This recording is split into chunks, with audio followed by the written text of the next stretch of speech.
لبيك اللهم لبيك لبيك لا خبرتیا شپږ سوه نهه ویشت د منحة الخالق د دغه مذکور عبارت څخه دا معلومه شول چې په دغه مخکې دوو مسئلو کې چې د دوهم او دریم شیطان دوهم وار په اوه ډبرې باندې ویشتل چې واجب دي، دا پر هغه قول باندې بنا دي چې د شیطانانو په مابین کې ترتیب واجب بولی، خو مخکې تیر شول چې راجح دا دي چې دغه ترتیب سنت دی، واجب نه دی.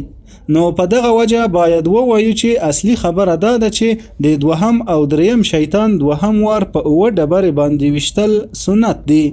او لازم نه دی، او پر څلور ډبرې باندې ویشتل یې واجب دی،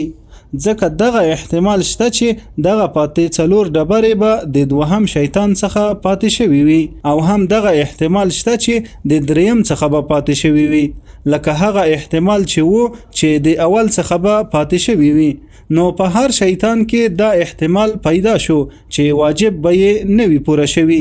او هر کله چې هر یو پر څلور ډبرې سره بیرته وویشتل شو نو په یقین سره د هر یو واجب ادا شو.